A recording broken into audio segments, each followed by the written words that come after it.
Hello, everybody. Thank you for joining us. What kind of an interesting day this. Yeah, thanks for joining us, everybody. I hope you're well. I hope you can hear me. Please let me know in the chat if there's any issues with the audio, because I don't want to fuck this up. I've probably just jinxed it now. But just Shin and Socks, can you just both say hello? Right, here we are. They're not there, are they? Well, at least I've established that they can't hear you.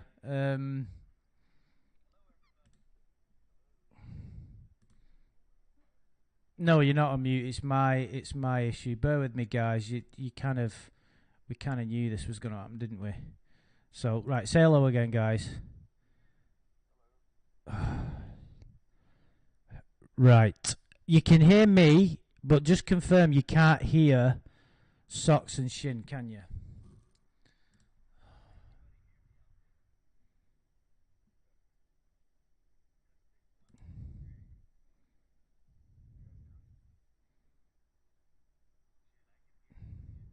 I can hear you guys too. No, yeah, it's All right. yeah, they're just No, they can only hear you, Andrew. Yeah, okay, right. Yeah.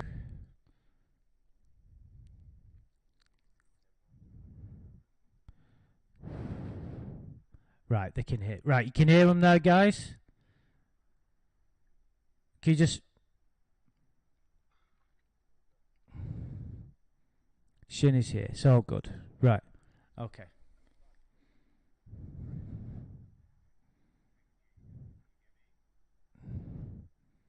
Yeah.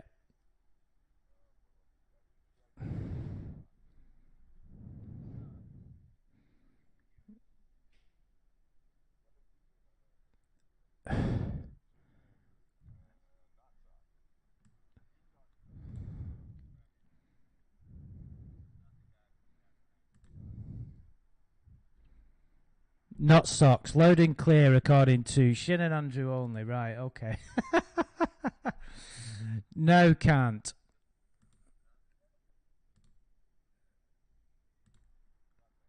Come over here to do this. Oh, man. Right, I've got you both now. Yeah. Okay. All right, we're all good? Yeah, we're all good.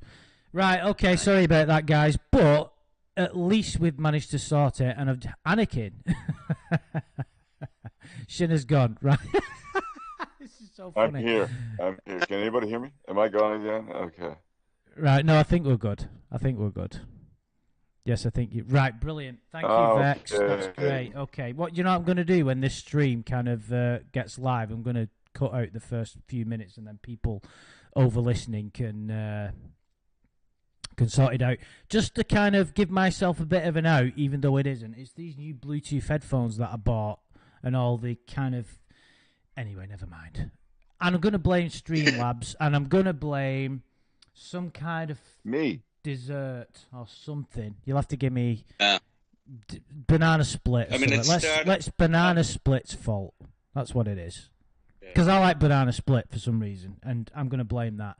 I'm not going to be as predictable and blame some kind of like deviled eggs or something, because that would be far too predictable. But anyway, this is kind of a special day. It's kind of like, I was thinking about this the other day, as well as like all the crazy stuff that's going on in the world today, that I like to avoid like a hot potato, because this channel don't like to get on my soapbox anymore. But it's kind of like, the good thing about this is it's kind of a monumentous day for us all, but we can avoid all the complications of the world and concentrate on our little niche corner of the internet where we all obsess over this nobody. This nobody that we're obsessed with. Really think about that, guys, because I've been thinking about it a lot. What the fuck am I doing with my life? But luckily, you guys are here with me, which is great. And you're all cool, and my two guys here are cool, and everybody else is, so we're all good. So, I was thinking about, like, the sort of more pivotal moments of Lornography, if you will. So there's obviously this sort of the release of the interview, which I believe Sam Pendleton got, and then you have the whole when the Holy Grail was released. That was brilliant. Then we had the first catfishing calls, and then people have their own little favourites. parts of it. The YouTube channel was amazing. You know, the first episode of the Lorne reality show. I mean, really, it's just crazy. And this is a pretty big moment because we got someone from the community who spoke to Lorne for a long period of time, and I do believe that this is the first time that this has happened. Now, I do know that Ember, I believe, went out to meet Lorne. I don't know anything about that, and I don't believe that any kind of insightful information was obtained. I may be wrong, but I'm just going off, you know, what I know about that.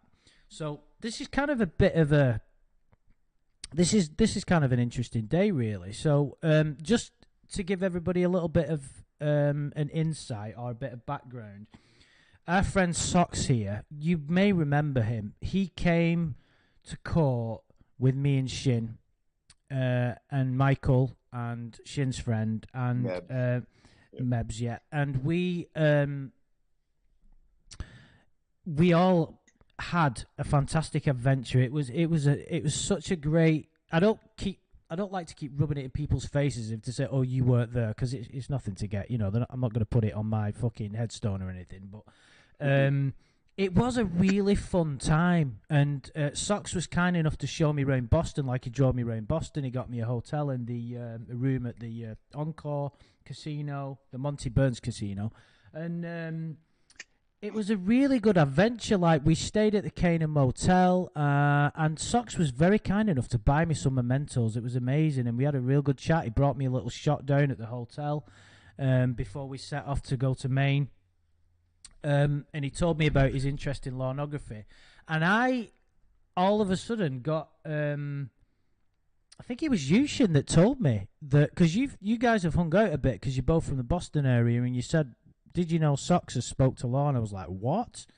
So it's pretty incredible. So thanks for taking the time to speak to us, Socks. Anyway, I do appreciate it. Oh, my pleasure. My pleasure. I think you're doing a bit of a service to the community. I think people are gonna, you know, be interested to see what your insights are. So what I want to ask you is just. Yeah, go on, dude. Excuse me. I was going to say, can I add the unique thing about what Socks did? I think it's similar to something that I always said that I would do if I was in this position, is that he was totally honest and open about who he was and where he's coming from and how he knew Lorne. And so it's that kind of interaction that I was always interested in. Like, what does he know about what's going on YouTube? You know, who are his friends and foes and things like that, what his perception is now, what's going on with him now. But that, I think that's an important thing to add to this interview. He wasn't pretending to be a character. I think Ember and Cresty were still in their characters when they went to Well, yeah, that's why I didn't want to touch upon that too much, and also I don't want to open a can of worms with all that stuff. No, I'm not doing that. I'm not saying. No, I'm not saying you are. I'm just saying that's why I didn't expand upon it, because I don't know. Yeah. Mm-hmm. But yeah, that's it. That's pretty much it. No, cool. Socks. So I just want you to tell me, first of all, what led you down there. I mean, obviously, I know what led you down there, but what were your thought processes in, you know, getting down there? Did you go down there with the intention to do what you did, or did it just kind of happen? No, it definitely just kind of happened because, I mean, like anybody that knows about that 10-mile yard sale, you know, I just figured, all right, if I can, you know, clear the time, maybe I'll try to, you know, go. I didn't realize, you know, that it was going to turn into what happened, but, you know, it was kind of funny anyway, but it was kind of last minute that I went to go. Wow. Wow, that's amazing. So tell us how it came about then. Take us through the day up until when you first started speaking to Lorne then, when you got there. Yeah. So what time did you get up? What time did you get up? I'd tell you this. I'm at the casino working, you know, I can say that. And so I was working late, And that was kind of, you know, when I was kind of putting the plan together, you know, about hitting the road and how long it took, and, you know, just you want to get there kind of early. So I really didn't have time to go to sleep. So I think by the time I get out of work, I went home real quick. I grabbed a couple items to bring with me that I'll talk about later, and then I hit the road. I think maybe it was like 6 or 7 or something. But all I know is Kelp Hill started a stream right about the time I got on the road, and I really haven't been hitting a lot of streams much lately or anything, but I just felt, you know, it hadn't even started. It was like gonna start. So I just threw a message on there. Hey, I'm going up to 10 Mile Yard Sale. And then I didn't really, and then at one other point I had like 150 miles to go or something. I wrote 100 miles to go, and that was about it. So I didn't reach out to anybody. Like Shin, I probably would have asked you to go, but I knew you were probably tied up doing stuff too. So, yeah, I'm sorry I missed that, man. Oh, you know, I mean, look at what you missed out on. But no, that was pretty much. So I was, you know, the ride takes hours and hours. Took like 3-something hours, but there was no traffic or nothing. But it was foggy as a, you know, it was. I didn't know if it was going to be raining up there or anything, but you know, it was definitely. It cleared up by the time I got up there, though. So anyway, so I got to Maine, and you know, maybe, you know, I'm thinking, you know, 10 miles worth of yard sales is going to be some crazy, you know, just walking and driving and whatever. So I tried to go near to where his house was, and just from where I saw the first setup of any of the flea market, you know, yard sale stuff, from there to his house, maybe there was even 10, you know, like 10 setups. It wasn't anything really going on, you know. So when I got to like his neighborhood, which you guys both know, there isn't a house to be seen, right? You know, so when you get there, he's got stuff all over his yard, but that's pretty much it in either direction. Because I drove by his place, and there was this huge pickup truck with a big red cab, like a trailer on the back, and it was pulling out as I drove by. But I just kept going. I came back, and that's when I knew, you know, that was pretty much it around for the area, to be looking around for any flea market, you know, yard sale stuff. So I gave up on maybe browsing around anywhere else and just pulled onto the driveway, which, if you see some of these other videos, you know, he's got kind of a big piece of land. And, you know, I pulled up, I don't know why I put my hazard lights on, but I don't know. I kind of get out, and I didn't have a hat on or anything, because I had worked at the casino the night before. So my hair was all kind of gelled up and all this.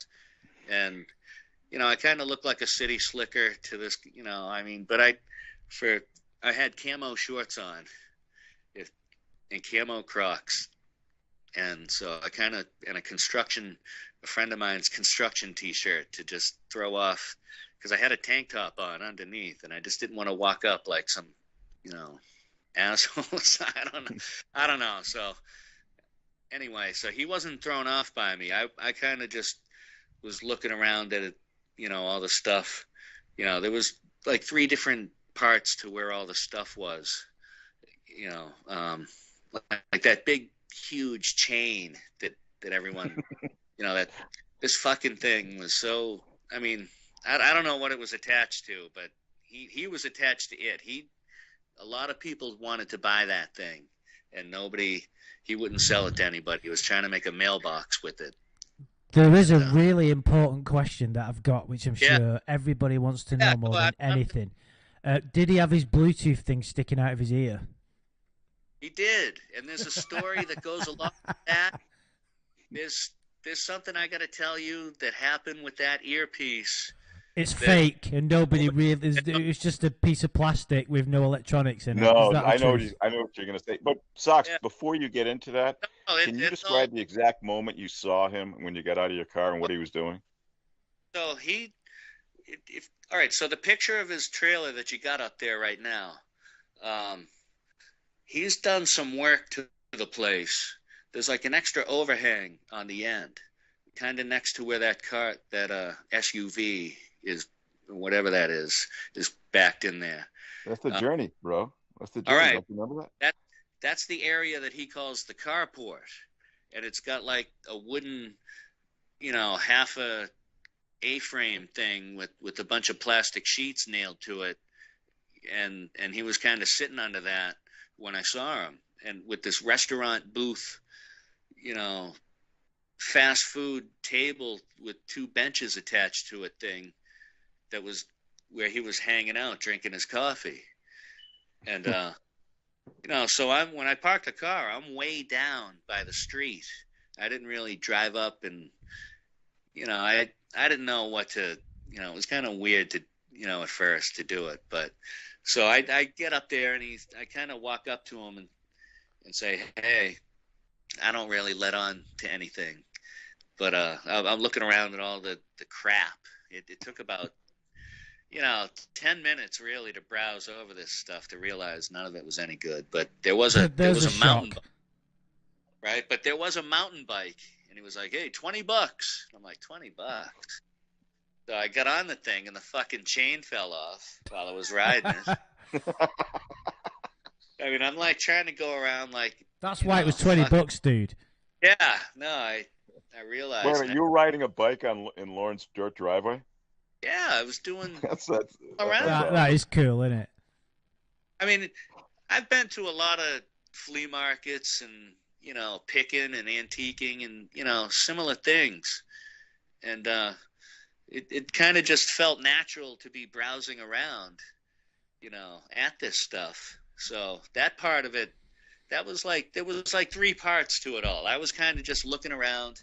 I actually found a few things that I'll take a picture of them, but just some stupid stuff I put on his little corner of his porch that it's not, that must be an old picture, because he's got this whole like raised porch thing that goes around the front corner there, and he cut his door off, and now it's at a 45-degree angle, and he said that was to help make it look like fancy.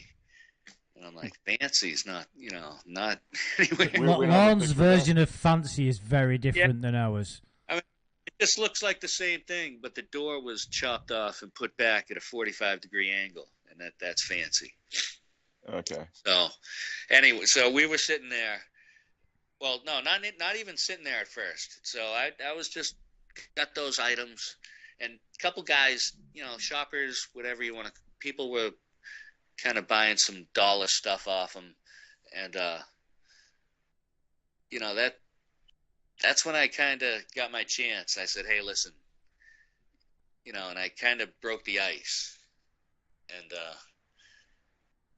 I let them know from there. I said, hey, I know who you are.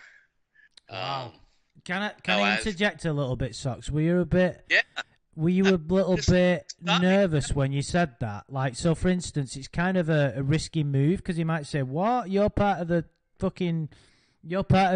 right. Xavier Von Erich group, or whatever the fuck is going on in his brain. Yeah, no, it definitely could have ended right there. There could have been, anything could have really happened, but like the best stuff happened, really. The guy, he just was like, oh, so about me and that stuff, huh? And I'm like, yeah, I'm pretty up to date on what's going on. So,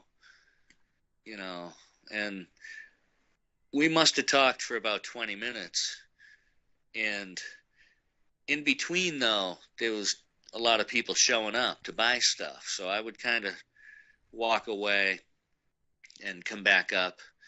And so I said, hey, listen, if you don't mind, I got a couple things in my car. I got to go down to my car down there, and I'll be right back. So I had this little bag, and I think that's when I got my phone and this whole, the real, episodes, the good stuff that I didn't remember is on this thing. So now when I go back up there, all you hear is this thing in my pocket swishing around, but then you can kind of hear him talking about the economy with some guy, and then that's where I start joking with him, because we've already kind of loosened it up. What is he saying about the economy? I'm curious. It's on the thing, but he says, people looking for $15 an hour, and they raise the wages to whatever, but now they raised the prices on everything. So, he was just kind of being light and silly with this guy. Yeah. And then, I don't know, because the guy was in business or something. So he was telling Lorne about something like, yeah, now, I can't get any of my rents paid for me. He was this guy was just kind of complaining. I don't know what the hell he was saying. But it was funny, because that was when Lorne, I saw him, he was in a good mood. He was in good spirits, so I was in good luck that when this happened, and he was actually alone. So I had found out that red trailer and that pickup truck and everything, that was a couple of his family members, one of his aunts and possibly his mom. Wow. Had left, and this was by like 10 o'clock in the morning. They were leaving. So when I pull up, they're already gone, and then that's when, besides a couple shoppers and stuff, that's when me and him had the, face to face. And I actually dropped that on him. And there's numerous times, there's probably 5 or 6 times I dropped different, maybe a couple TCAP things or whatever. I start singing, a Journey song at him and stuff. And I mean, all the different things that came up. Just whether something I said spurred it into him to start talking, but we just kind of went in a bunch of different directions. But was you a bit worried? Sorry, Shin. Were you a bit worried he might have recognised you from the hearing? Well, all right. So because that was a real thing that we did. There wasn't there was some. All right, between the both of us, me and him, he kind of broke kayfabe a little bit, talking about some weird, Winnie stuff or some weird swordfish thing. And then, and then sometimes we're talking about normal stuff. So I was kind of the same way. So when it came to, that topic, when I actually brought that up to him, not directly as to, hey, I was there, but when I was talking about Joran, and I told him that Joran made a story about you going to see him in court, I said those words, and he never questioned, hey, who the fuck were those guys, at court the other, so, and then I didn't go into it like, yeah, I just kind of threw it out there is kind of like a story at him, and he didn't say anything about it, and then I didn't tell him that that I was one of them. Well, what's interesting is you were up on the front rail with me as he walked by us within 2 or 3 feet from us. I mean, we got staring right in your face. We got that close look at him. Well, I mean, it was like a interrogation photo picture, because he was going off to jail with that face, and he was about to go get his picture again or something. And do you know what that does as well? That sort of disproves Lorne's theory that his memory is not that great unless it's 3 years ago and he can remember anything that happens Did you remember that? Because my memory's not that great. But give me something 3 years ago. Well, that's not true, is it? Because he doesn't fucking remember who was at his hearing. So, just if he needed confirmation that Lorne was full of shit, there you have it. So a lot of the, yeah.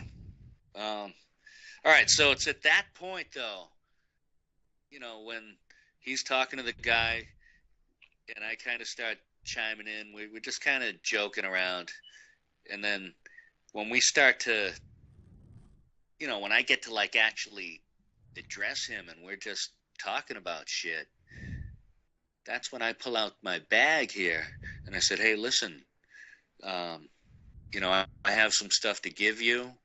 I wanted to show you something, and I just want to see what you think about this stuff." And that's when I pull out the shake weight. Oh my God! And is that the one Andrew and I used in the video? The actual one. Wow! I actually home with me. Somehow I wound up with it. I wouldn't have minded, Andrew, if you had taken that for a souvenir yourself, because of the. He wouldn't have got it through customs. No, yeah, he might like a Austin Powers and go, "That isn't mine."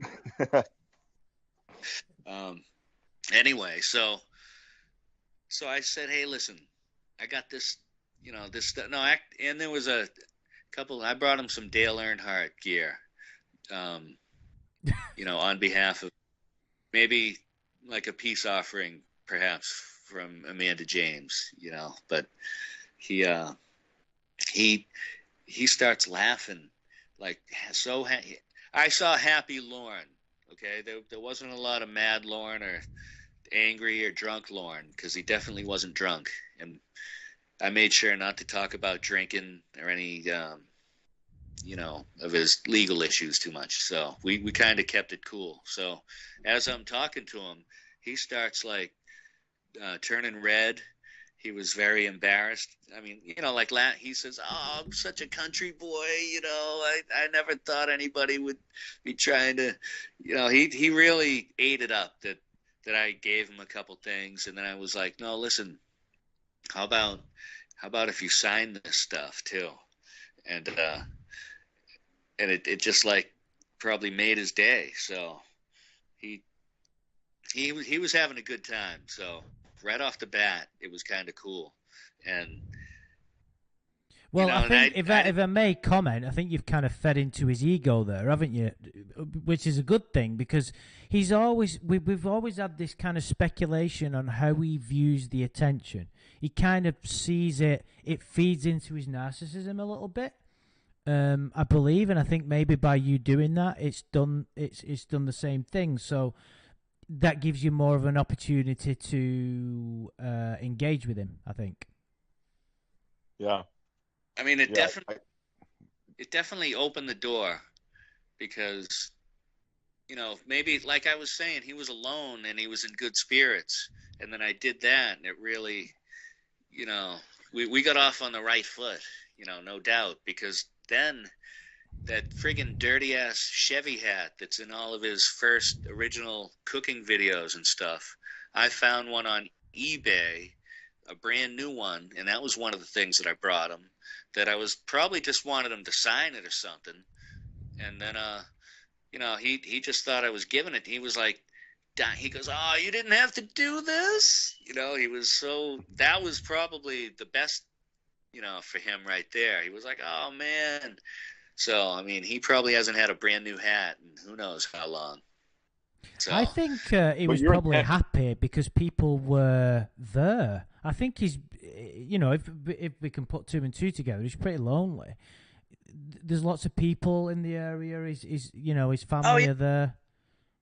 Oh, you could tell that everybody that came by to shop, he certainly is like a salesman, and he gave them, a little, Lorne joke or something, he was like that guy in the shoe store or something, you know what I mean? So, Probably what helped with you with Lorne is, and again, we always talk about how transactional he is with relationships. Giving him something, immediately he warmed up to you from that. So I think that kind of expression, he would be really receptive to. And now he's looking at you as his best buddy, I'll bet, at some point. Well, see, I didn't think that was going to lead to a day's worth of hanging out. I kind of just looked at it like anyone else that shows up there, tries to get a quick video, a little bit of a silly line, or a laugh, or, maybe they didn't even talk to him. And that becomes like a major breakthrough. But, I took my moment that, I had this stuff and I was just maybe going to have him sign it, give him some stuff, and then, get the hell out of there, probably. Yeah, and plus you were non-threatening to him, right? You were really nice to him. So and you had presence. There's no other way to be, is there? He started, but then he started talking about all this stuff. He kind of initiated a lot of the other stuff. So that's when interesting. So when I brought the stuff up from the car, there was still people milling around. So I put it on the chair because I didn't really want to do any of that in front of these people, So while they were he was kind of, selling stuff and whatever, I picked up this long brush, I don't know, it looks like a pipe cleaner brush. And I pick it up in the air, and he's across, he's kind of sitting in that little booth talking to somebody. So I'm down at the tables, and I hold it up, and I say to him, "Hey, Lorne, why'd you ask Winnie if she could clean her own asshole now?" And we both died laughing. Wow. I couldn't believe I said to him either. But that was you had an inside joke with Lorne. That's great. Yeah, and so that was and that was before I went up there and, gave him the stuff and whatever. So there was already, I guess I was already okay to start joking about some of that, Socks, you were mentioning earlier that, there's different approaches you could have taken, get the picture and get out and whatnot. And, there was other Lornographers up there. Yeah, I was going to mention that. Someone reached out to me, but I don't want to mention any names. No, it's everybody's, nothing's getting doxed here or anything like that. But did he mention anything about that? Who? Oh, yeah. I don't know if I asked him directly, but he talked about something that had happened last year about some sort of fogger with white smoke. Well, what about this year? No, but he said this year maybe 4 guys from Pennsylvania showed up. And then later there's that video where it's them guys with the Beatles T-shirt that might or might not have been those guys from Pennsylvania. So that's right. We're not connecting the dots here. That Beatles T-shirt was no accident. No, right. That was beautiful. It was, it was what it was. Because who knows, like when they went there, I'm sure the other family members probably would, like if they were there the day before, then most of the family was kicking around because they all put their goods at Lorne's house, and then whoever takes whatever they want, Lorne's left with the leftovers and all the the crap that goes back into the spot where Roy used to live in the back. Wait a minute. Is Lorne? Is there more than one salesman, or is it just Lorne? No, it's different members of the family. Oh, okay. So there was other items that were there that were not his. Can I just refer to what members of his family did you get to see? Nobody. They had left.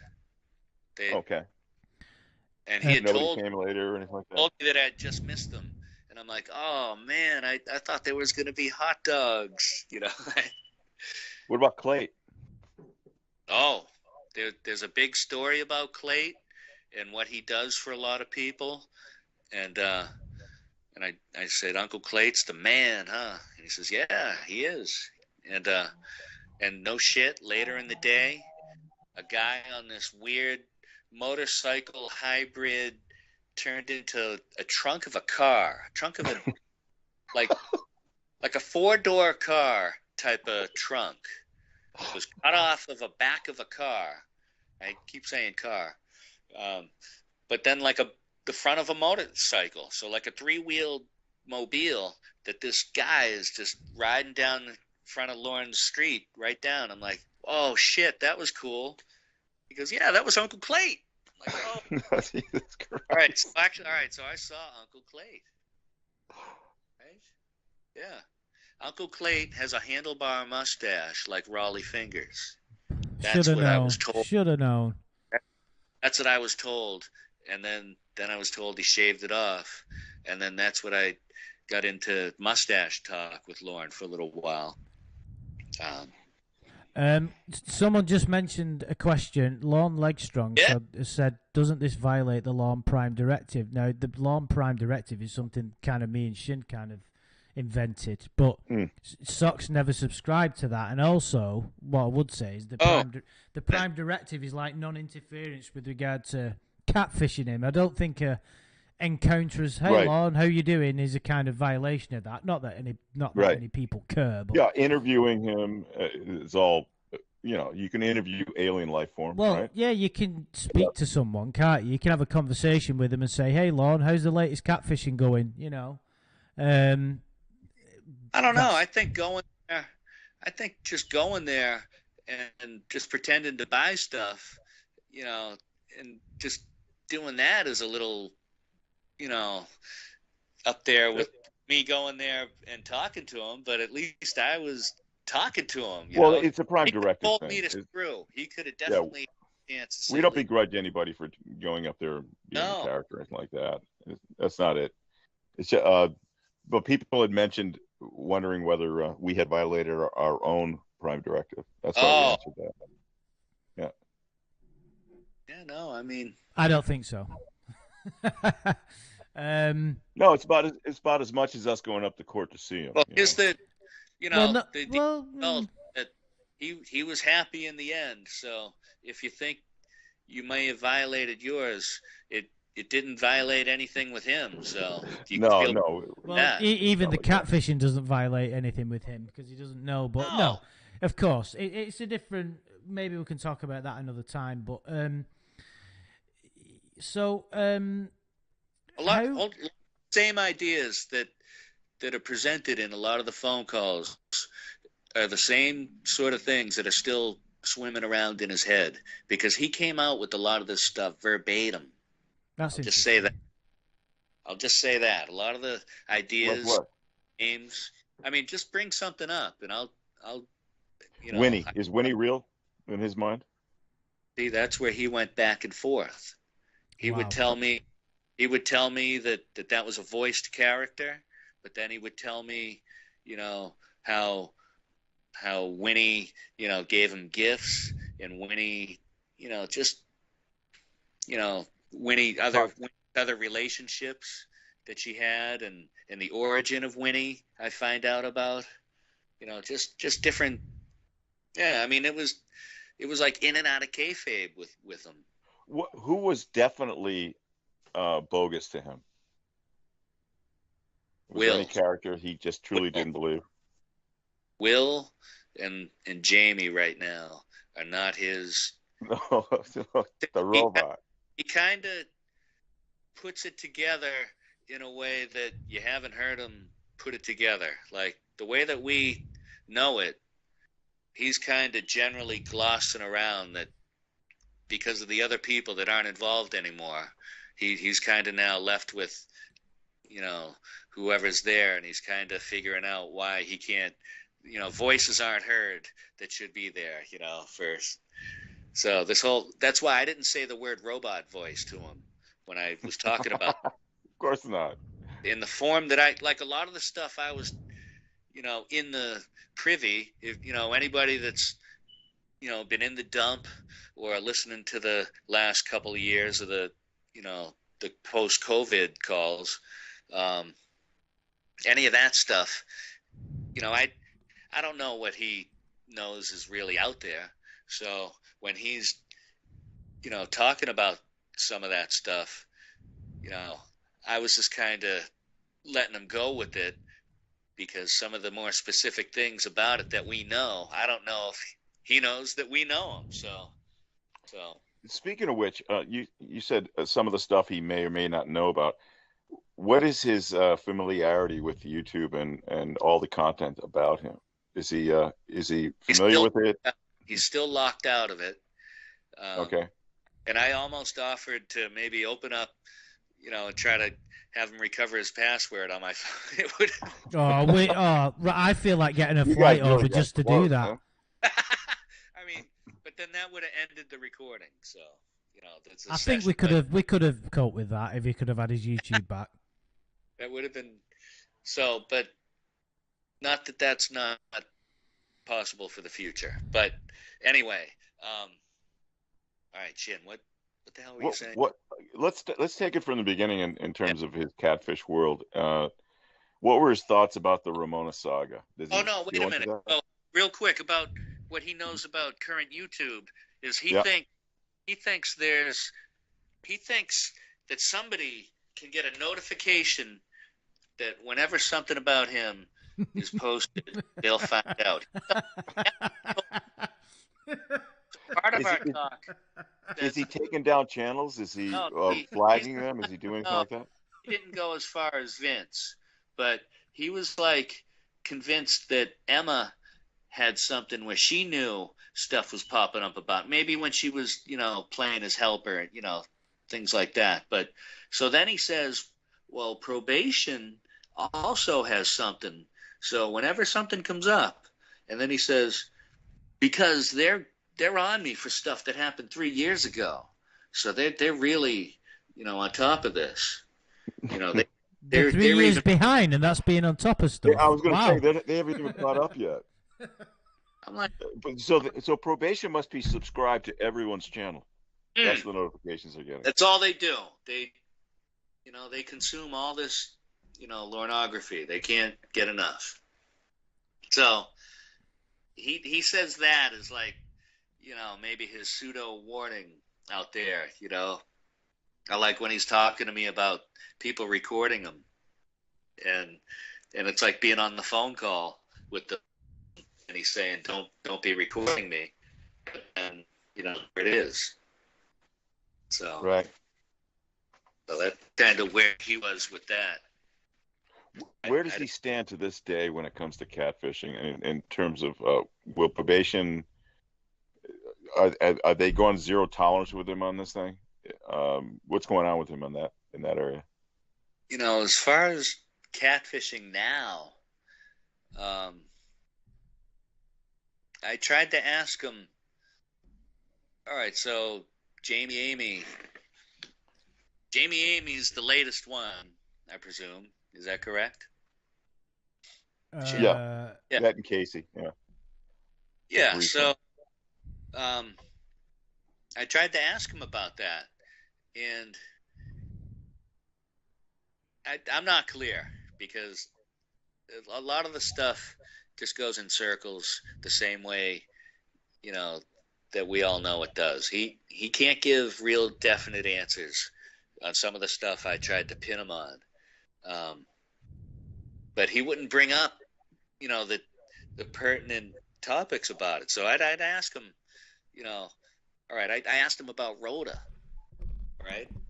And he wouldn't come out and say any of the any of the bad parts, but he would just say, oh, I was confused. I didn't know, the voice changers and, different people and, so that he kind of goes around it when he wants to.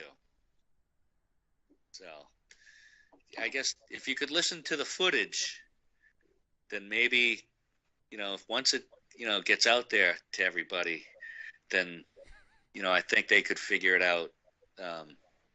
Kind of try to maybe analyze the parts where Lorne, says no.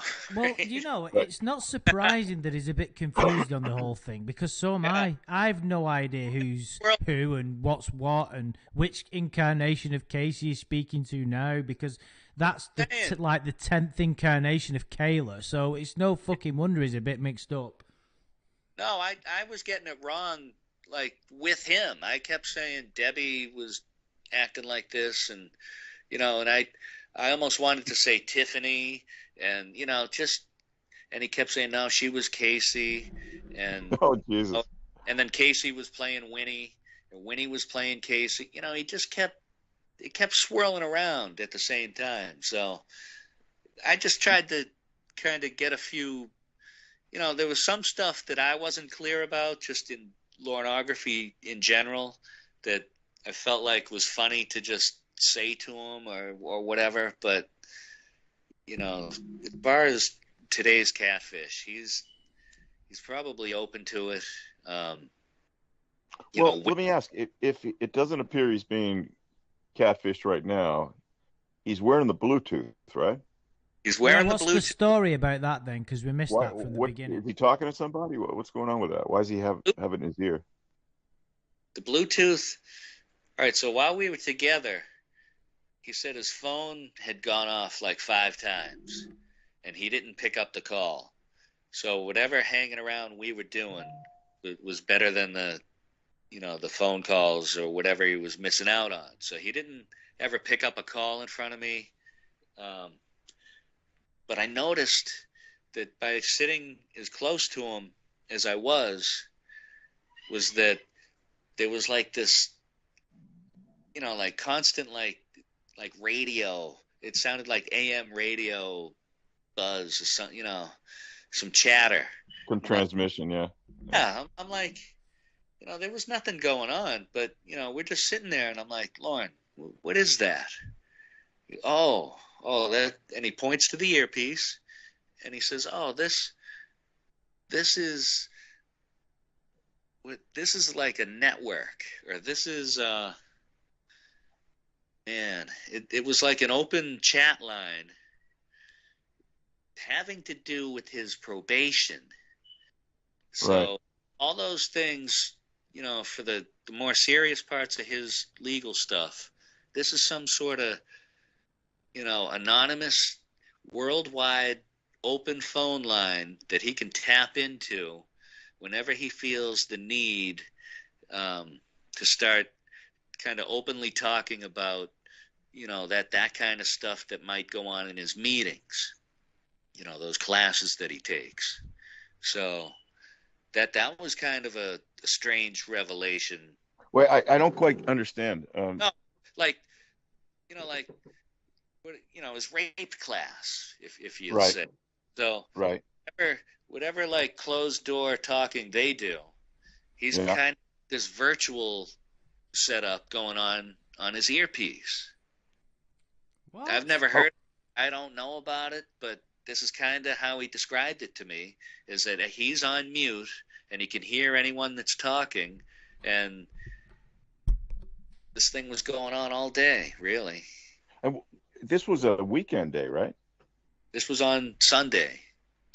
So it wouldn't be the class. Someone's just said it's a Discord voice chat. Maybe somebody else knows more about this. If they, they're in the field, they can, but this is just something like a virtual chat room of other people in that same, position. I want to be part of that group immediately. In fact, I'm going to commit an offence just to be part of it, but we'll keep that quiet. Oh, did I just blurt that out? Right. Maybe you said it was probation sanctioned, though, right? Some probation aspect to it. Well, right? I tried to ask him if this was something that contributed to his, help, for his work, for his the work that he was doing towards recovery, whatever that is. Recovery. What a fascinating creature. Yeah. So I'm thinking, is it? It kind of cut me off and was just, I was like, well, this is kind of helping toward, and he was like, yeah, it's helping me, be able to, so he didn't, I don't know if it's side by side with, if it's like a mandatory thing he's got to do once in a while, or, he just No doubt. I mean, he doesn't do things unless he's required to do it, especially for probation. I got the impression it was some kind of off the catfish support group. It is like a support sort of based thing. Yeah. that, may or may not be court ordered, but he is off the internet currently. He's not paying the $60. What's that for the monitor or the $60 monitor that they put on him, and he's and on top of his charge for internet, because I was like, well, you're not stealing internet off your neighbors or anything around here, and he was laughing, but yeah, he's not on the internet right now, so I don't know. What a shame. Yeah, I mean, it's just probably just phone calls to get. Christ, Andrew, we have enough. We can't even get through. I know. We're like 3 years behind with all the shit. Is a never-ending lolco, I think, is the best way. I mean, in that Joran video, I tried to suddenly, I was talking to him, but while I'm talking to him, I had to kind of pull back because I didn't, I'm saying to him, I was getting kind of worked up too. It was kind of funny because I knew how funny it was at the time. I just couldn't start laughing. But, I'm trying to tell him that Joran became just as much of a fucking asshole as him, without saying it to him directly, I was like, Joran kind of became as big as you are, as a lol cow as you, really. Do you think? Did you show him a picture of him?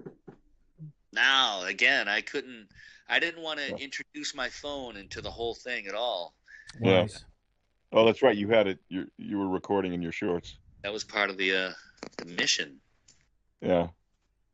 Do you think this Joran story bought into his narrative that everybody else in the community was a sex offender apart from him? Yeah, because he was kind of, you don't really hear it in the audio, but he was like, yeah, he's got to be stopped. He's definitely. It was all like. That is brilliant. Up in the pickup truck. You've got to stop this sex offender. I will not stand for that kind of behaviour. We were going to go grab our rifles or something. I don't know. Did he have a T-shirt on that said, fucking Mr. Penis protects kids? Oh, my God. I'm still trying to get over the image of Uncle Clay driving that hybrid car chopper thing. It's like only something you'd see in like 90 years old.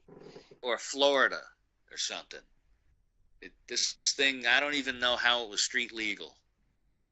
It looked like the back of like a cutlass. Just read what Quigley Nixon said. We need to organise an orgy with Lorne, Joran, D-Mac, and Mark. Who's Mark Feely? Hey, for lunch, Lorne had cigarettes and coffee. We never ate anything. I was there from 10 a.m. to 4 p.m. He never ate anything. He never. He offered me. I had a spring water. There was like half a case of spring waters on this makeshift porch that he was in the middle of building. Warm? Yeah, if there's any questions that were, I just saw that pass by in the chat. I wasn't looking, but yeah, he didn't eat. He didn't offer me anything until the second cup. He kept going inside to get this coffee, and I got a strong feeling it was just like instant coffee he mixed around in the cup, because it took him a while to come out with it. He didn't just have it on tap, in the yeah. I thought he was going to have one of them that carafe thing that he broke. He had right coffee from convenience stores. Yeah. You should have asked for a cup of coffee. We need to know what that tastes like. Smoked the entire. He had about 10 cigarettes. There were lights. They said he joked about quitting smoking when he was talking about singing, and because I asked him about the origins of his YouTube and his singing and how that happened, and he said, "Oh, it is about time I quit." He mentioned quitting smoking a few times. Oh my God! Tried to take weight off him. Did you not have like an urge to punch him in the face when he said that? I bought a personal shake weight during that stuff before we really talked. There was a goddamn shake weight on the table that I have. Okay, it's not even the model that it's like some other looking thing, but somebody else. The one he used in the video, probably. So they picked it up, and they were like, how about this? Is this for sale? And he was like, no, that's his. He's already got it. And then he starts doing the shake weight motion to the guy. He goes, yeah, you kind of take it, and you go like this, and you go like this. Oh, my God. If I'd have seen that, I'd have just died. I'm like, Lorne, you don't do that stuff anymore, though, do you? He's like, no, I was out in the woods, chopping wood, and boy, I got winded, so yeah, I probably need to, Yeah, so. I find it hilarious that he mentions he's quitting smoking tomorrow. It's like, oh no, it's just like anybody. We know he's not quitting smoking. It's just fucking hilarious that he keeps spouting that out, though.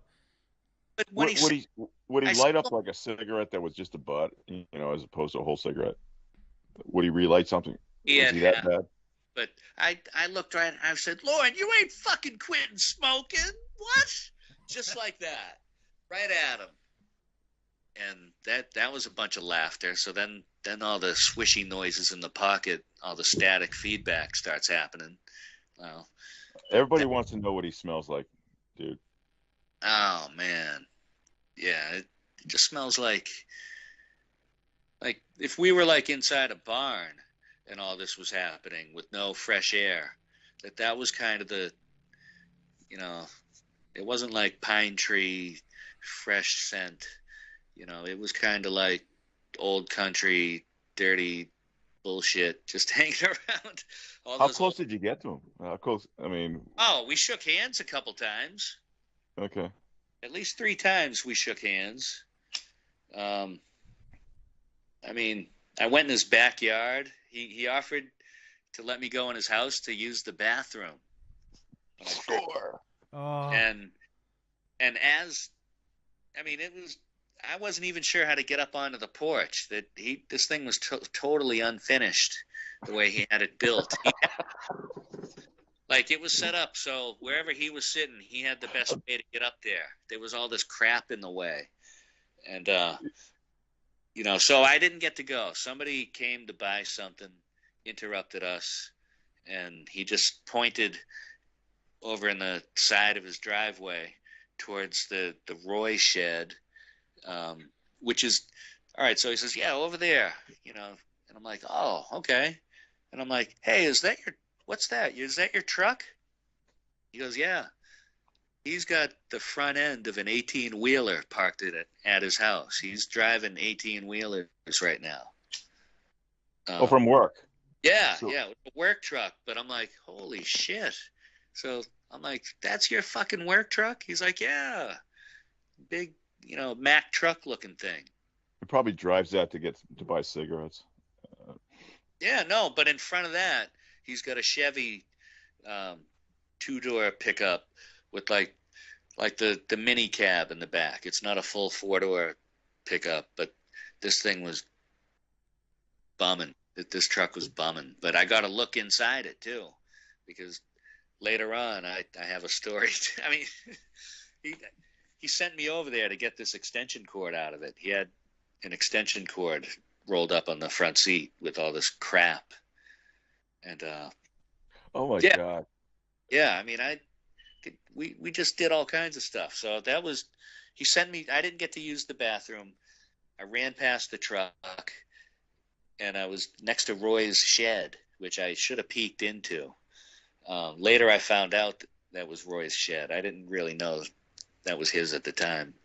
But then next to that is the chicken coop, and I saw 2 chickens, 2 full-size chickens. Bigger than when he had 6 little chicks or something that he had to keep inside. I thought they were all dead. Okay.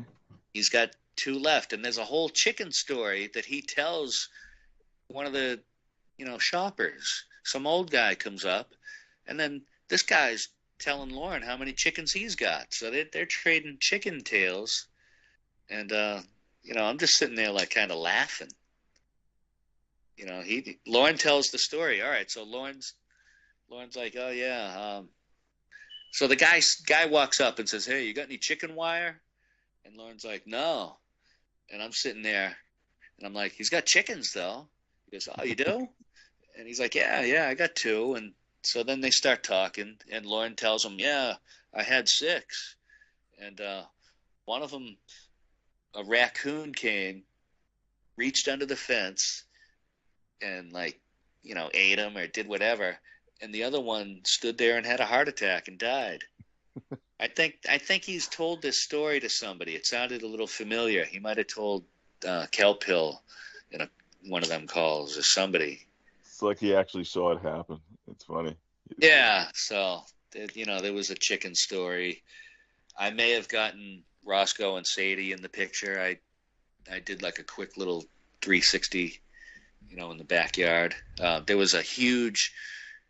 He always told Winnie he was going to clear out, part of his land and, buy the land next to him and clear it out and, make some other, trailer house or something. He's got a huge construction, excavator in his yard that somebody comes over. I saw that. I saw that. Does he own that, or is he? No, one of his relatives comes over and operates it for him, and does all of it. Yeah, I don't know, but the whole back of his yard is all cleared out of all the trees. Did he talk about plans that he has to fix up or renovate his place? There was, I asked him about the furnace. He said the furnace was okay, but Uncle Clayton had come over the day before and helped him fix the water pump, or the water well pump had gone out, and he didn't know if it was a wire or something else, and they ended up fixing it on Saturday, Uncle Clayton him. But yeah, he had plans for all kinds of stuff, and but nothing involved raising the thing and putting something up. No, it was the back of it had about 58 different pieces of wood nailed to it. What? Looked like a quilt made out of particle board pieces. The back of his house, the whole backside. That's what it looked like. Holy shit. Probably see that in the Google images. Now that I've seen some of those pictures out there, that's what that kind of looks like too. Can I just ask a question? So did Lorne know that you listened? Roy is not MIA. Roy lives nearby on some piece of property that has been in the family, and Roy is currently not doing well. He's been drinking a lot. Of course, according to Lorne. Okay. Sorry to interrupt you, Andrew. No, I was just wondering. Something occurred to me. Does Lorne know that you listen to the catfish stuff? He knows you're involved in the community. I suppose what I'm trying to ask is, does he fully understand the concept of the Church of Cawd? Because I don't think he's ever quite got it, has he? I drop a Church of Cawd on him. I drop a raw no rubber on him. I drop I just say things. We talked about Farmer. Somebody's asking about Farmer. We talk about Farmer, and that's when I drop the raw no rubber on him in the middle of it. But there's I drop a cookie whoopie pie on him in the middle of it. So he. But these are you're essentially. So I'm just saying things. Inside jokes that he doesn't know. But he kind of should know that I shouldn't know some of the stuff I'm saying to him, but because of the kind of confidence that I had with him when I told him, hey, listen, I've heard some of this stuff, I've heard a lot of it and I'm up to date. That was kind of our introduction. But while we were sitting there, he directly says to me, hey, so how long have you been following? And then that opens up a whole topic of conversation about my origins of TCAP. And I tell him the same way I told you the night before his court thing. It was like we were just having a chat. It was weird. So, yeah, he asked me a couple things like that. So he knows. And I told him that, that I saw the show. I didn't really know about him.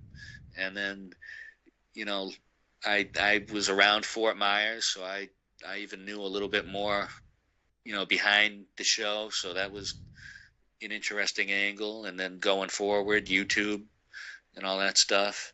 And, still didn't really know about him. But then, interrogation videos, that murderers and whoever is on these things. And then obviously a bunch of our guys wind up on there, and you see those. So I was into bonus footage and stuff like anyone, and grew with that. That was sort of the beginning of it, when this stuff was still live, when there was still live phone calls going on and stuff. And then so then I find, we find out about him, and I find all this bonus footage about him, and I told him kind of just like that, and nothing changed. We just kept going in and out of stories and whatever. We just kept bringing up topics, and he was cool. He was cool to talk about that stuff. What about what's going on in his real life? Does he talk about women or girls in his life or anything like that? Girlfriend, anybody he's pursuing? I kind of thought about how I might be able to, goad him into talking about something like that. But the most relationship talk that we talked about was him having a kid with, Carrie. And so that still plays out in his mind that he might have a kid with her. Even after he brought up Will playing the character of his son, even after we said all that, he puts that aside and then goes back to reality that maybe, it still kind of racks his mind that she hadn't told him, if, like there's a bunch of ifs and stuff with him that he doesn't let go of. So, yeah, that was about it. Carrie, the one that supposedly had a baby with them, but, he thinks that was all made up. So he didn't, I gave him a chance to talk about Amanda James, because I asked him about living out in Washington. So he didn't bring it up. It was mostly all just catfish, interests. So yeah, no real life women. There was There was a woman that went to the bathroom in his house while I was down in my car. Oh my God. Did she realize what she was doing?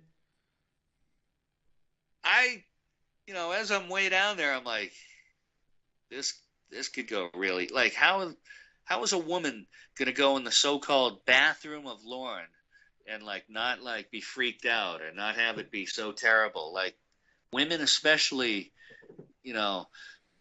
appreciate a nice bathroom. Lorne's just pissing outside, so I could wonder what his bathroom looked like. I didn't get to see it, so I was like, oh man. And they didn't run out screaming, but when they came out, they mentioned that he had a cat. Did you see the cat? I did not. Okay. I didn't. Somebody asked about that in the chat. That's why. They were kind of talking about it as I got back up there. So any of the footage of it, if there was any, is all muffled, because anytime I was walking around, I had baggy shorts on. So that just kind of ruined everything.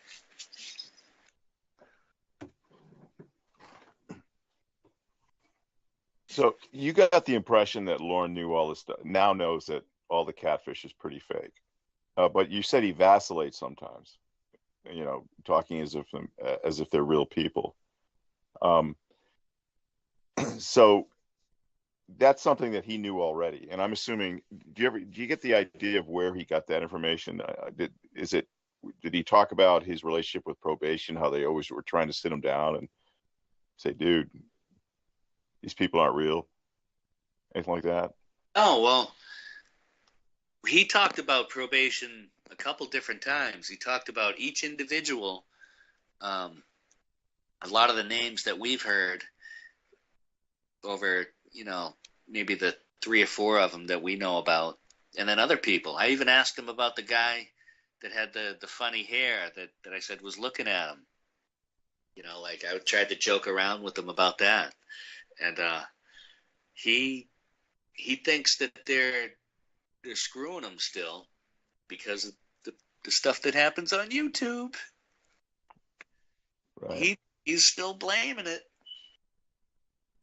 Did he talk about the sting at all? He talked about Betty.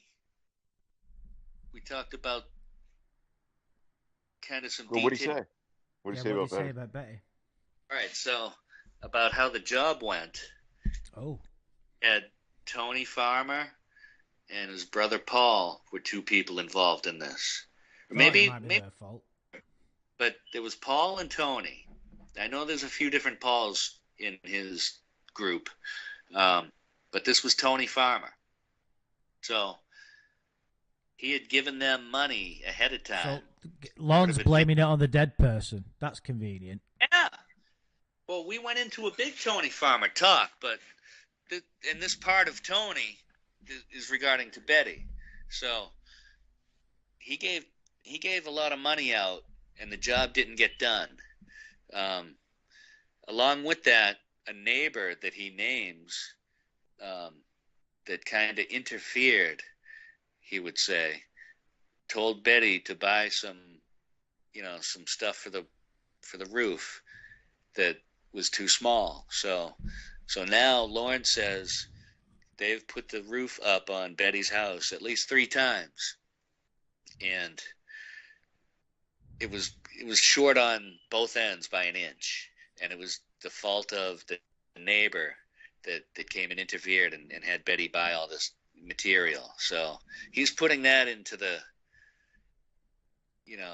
list of what, why he didn't get it done. He brings up the family members, wanting money from him.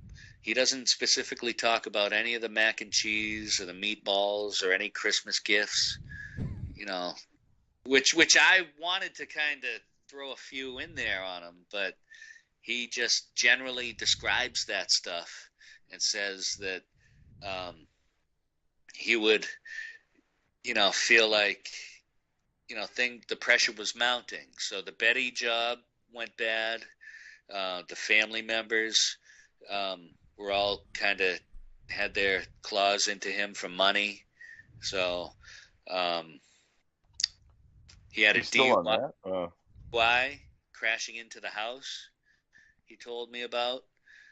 He mentioned it. We didn't talk about it, but so there was at least those 3 things that were going bad for him, and so that caused him to, to go to Nashville. As to the sting, we kind of get up to it. We probably blank out. We probably don't really. There was a couple of specific words that I didn't want to say in the conversation with him that might set him off, words that get used towards him to make fun of him. So I didn't say stuff like that to him. I didn't talk about drinking or anything. So anything else though, I definitely, didn't mind to, when we talked about Tony, he says to me, Tony was a good guy, but he wasn't the best guy. He was good to hang around with when I wanted to have a beer and relax, and nobody would get drunk and stupid and say stupid shit, and so he would paint him in one picture, but then he was telling me about the pressure washer and about the stuff that he's got to buy for him. And I'm like, oh yeah, pressure washer, huh? I go, how's your fucking house now? Nice and clean, huh? So I got to joke with him a little bit. And then I was you could do that because you didn't really have to put on any kind of facade or anything. You could actually say, hey, look, I saw this about you, whatever it is, and have him respond to it. You know what I mean? At that point, anything I was thinking about, I really probably could have said to him, which is why, part way through it, I was kind of just going for him. I was just kind of throwing different things out there that I was interested in, or that, people might, things that were left unanswered. I tried to go in a little bit, like Tony. We got into Tony because we were talking about Roy originally. He was going off on Roy, going off. And I said, I said, if I had a drink right now, I'd probably pour some out for Tony. And he goes, oh, Tony, and that's what got him into he was a good guy, but, not the best guy. So he says, I said, yeah, Tony, he was kind of a big guy, huh? And he was like, yeah. I said, I remember a time, Lorne, I heard you talking about Tony, and you said that he better watch out, about what he's eating, because, and the way he's going, he might, it might be bad for him. And then, I kind of, got him going a little bit. And then he says, oh, yeah, Tony came over my house. We were having a party. I was grilling. And he saw me grilling the burgers, and I just threw them on there, 2 minutes. And he took one, and he started eating it right in front of me. And I said, Tony, what are you doing? I haven't even cooked it. He said, it don't matter. And I said, wait a minute. He goes, yeah, he ate the burger raw, right? I said, raw? Yeah, he ate no rubber. No rubber. Yeah. Get it, obviously, but I couldn't help it. I had to drop that on him. I couldn't believe I'm hearing a Tony story, and then, and then he just says raw, just like that. So Did he mention Wendy at all? What's going on now with her or anything like that? Well, no, not. I mean, I didn't want to get into that. No, I meant more like does he have a relationship with her? He didn't. Well, no, but from what we know right now, there's like money involved and a truck and some weird, so I didn't really ask him. Okay. He didn't mention her, but he said something. And then I said, oh, yeah, you got to buy him you got to buy her Pepsis and fucking cookie whoopie pies and shit, huh? So, I was just having fun with him. And then I said, oh, well, what about that time he locked you outside in the cold, huh? And he's like, and then the pack of cigarettes afterwards. Oh, somebody brought some beers over his house and left a couple of like 2 loose beers. And Lorne was like, yeah, I'm going to have a beer. And Wendy was like, oh, no, Lorne, you can't have that. That was left for Tony. And that's when I dropped well, you buy a cookie, you buy a Pepsis and cookie whoopie pies and shit. What the fuck is that? And then you left a pack of cigarettes over his house, right? Yeah, the empty pack. You told him to keep it. So it was just getting to like, shoot the shit with like somebody. How is he reacting to this? I mean, if somebody was telling me about how I was, describing how I was taken on the internet, how I made an absolute ass of myself on the internet, I would feel somewhat cringy and ashamed and whatnot. I mean, how was he taking that? This whole experience. Was he resentful? Was he angry? Was he embarrassed? Was he ashamed? I mean, is there anything there behind his eyes? There was laughs. There was, just back and forth. I mean, maybe with somebody else that hadn't, I've listened to so many of these calls over and over again that a lot of the streams, it's calls over and over again. So I've that's why I haven't been around too much, but I still listen to a lot of the calls a lot in the background of stuff that I'm doing. But, I've had my fun commenting on a lot of the stuff, so new people come in, they learn about it, and it's a good way to get together and all that. So I haven't been around in a lot of the streams.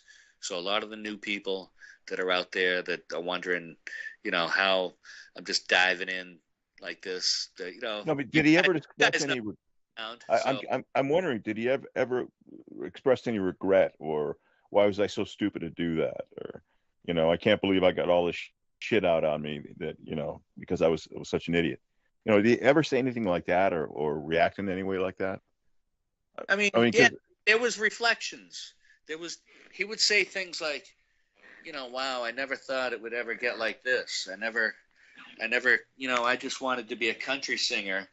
And then, I wind up, doing, all right. So he talked about the Sting. He says, I wanted to be a country singer, and then, then I wound up getting involved with the Sting. He uses his words, but involved.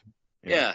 So then he realized in the, talking to me, not like while he was talking to me, but he was saying to me, I got in that Sting. And so that kind of, put that off, ruined that. So I mean, he knows he's not going to be a singer.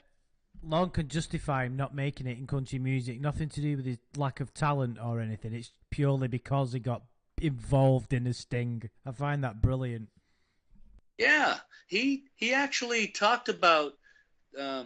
He said the word Xavier at least 30 times. Okay, so the Sting and Xavier, or at least the perverted justice side of this whole stuff, really holds a big piece of his mind or his heart or whatever he's got going, because he brings up Xavier, and then he brings up Xavier making fun of him that he lost a lawsuit with NBC. So then we talk about... Yeah, he was really unlucky with that. I hear it was 50-50. He said because he only had the resources of what he had in the prison, that without a lawyer that he could pay for, that's why he lost. That was his brief explanation. And get this, he thinks there could be something going forward in the similar vein towards YouTube from him. It's not out of the ability. True. He thinks he could do whatever he was doing with them towards YouTube, and then it was so silly that I don't understand what you mean. Are you saying he'll file suit against YouTube, or referring to everything that brought him to the NBC case, that he could shift all this into YouTube and have it be the same argument. Same stupid theories. You mean sue YouTube? I thought you meant Lorne Reality Season 2. That's what I thought. That's what I thought you thought. Andrew, I wanted to correct that before you got too excited. Yeah. Oh, yeah, cheers, dude. To the chat, there was a cat running around here. I don't know where it is now, but yes. Cat active. I find this amazing that Lorne reverts back to the old. I suppose we shouldn't really be surprised that Lorne still has this massive axe to grind with NBC in that. It's just his defense mechanisms, isn't it? It makes him smile. NBC ruined his chance of being a country star, so in Lorne's reality, he is this country music star that was wronged by NBC and they screwed up his career. That's a fantastic way to feel good about yourself, isn't it? Right. It's beyond your control. Exactly. You had the talent. Yeah, exactly. Fair play to him. Now he thinks there's a community member who's Xavier, right? Yes, he brings that up, which is say his name. Say his name. He wants to hear it too. Lorne Andrew Armstrong. Birdcat, is it? It is not you. Birdcat. I could. All right. I mean, if you want to, if the chat, let's see who could guess. One person. If the chat could guess who does Lorne think is Xavier in the community? Let's get a couple of. I mean, I think they're going to get it right away.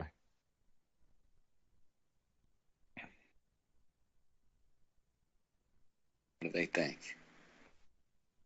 I don't know if anybody's got. No, that's a good guess. Good. Yes. Ooh, okay. Pee-wee. Barbara was my guess, actually. Yeah. Okay, Pee-wee the Great. Anyone that said Raptor Bacon, correct. Yeah. I don't know how that, or when that became a thing to him, but when he said it to me, that kind of refreshing, because I didn't realize that he thought that. So he caught me off guard when he did say it. But then that harkened me back to something where somewhere I heard him say, like, Bacon Boy, when he'd heard about this. Bacon Boy. Yeah. So he says, you know who Xavier is? It's like this revelation. If you could clip that, there's so many little sound clips you could get between us. And when he says, you know who Xavier is? Raptor Bacon. I'm like, Bacon Boy? Wait a minute. What? Because, I knew that, right then and there, I'm like, what? And he's like, yeah. Oh, yeah. He hacked my phone. He hacked my computer. I caught him the first time. And I'm like, Lorne. I go, listen, I haven't had anything hacked. I don't know. But, like, how do you know? Like, when you went home, you saw your computer and it was hacked. You said, oh, shit, it was hacked? And he says, no. When I go home, they blocked my computer. So I'm like, they? Who's they? Were you talking about at the time of the sting or now? Oh, just in some recent times about having a computer that I'm like, hacked? And he says, yeah, well, I can tell because there's a white screen but it's blocked. It says no access and they have it blocked. I'm like, who's they? He goes, probation. I'm like, all right, you're not hacked right now, but he's just talking some old shit. So, but he still thinks Raptor Bacon is Xavier, which Raptor Bacon he's given no indications that he's Xavier. This is just right. But why does he think that Xavier himself would have an axe to grind with him of all people? I mean, Xavier right now made Emma do what she started to do, and that he's at the beginning of all this. And I mean, some of this stuff got a little swirled up while we were talking because I couldn't believe he said Xavier that many times in real life while we were there. That was one of the things that led me to believe that anything was on the table. Wow. Lorne really is the ultimate conspiracy theorist kind of victim, if you will. I couldn't think of a way of describing it then, but it literally, I don't know why I was surprised that, because I suppose what he's done is he's conjured all of his angst towards one character that he thinks is responsible for the whole thing. It's kind of, it's worthy of a decent novel, this. Yeah. Someone said in the chat though that can I just mention? Somebody said in the chat that Ember told Lorne that Xavier was Bacon, which wouldn't surprise me. I don't know, but I did see some stuff in one of Raptor Bacon's comments where Emma was saying a few things back and forth. I don't want to open a can of worms, but I believe that's a possibility. Well, he didn't have much more to say about it.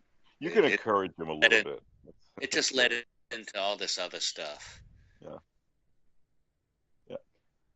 So is there anyone out of all the sagas that he hates the most, that he wishes he never talked to, that he has really bad feelings for to this day?